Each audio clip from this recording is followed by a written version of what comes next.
mga kababayan, eto umpisahan na po natin. Etong ating talakayan, ako manghuhula tayo dito mga kababayan.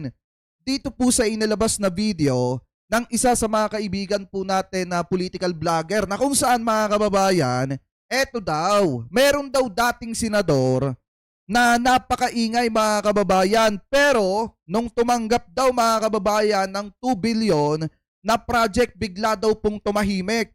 Alam nyo, sa totoo lang mga kababayan na eto atang senador na ito, naging maingay ito mga kababayan nung unang beses na pumutok yung about sa confidential funds nitong si Sara.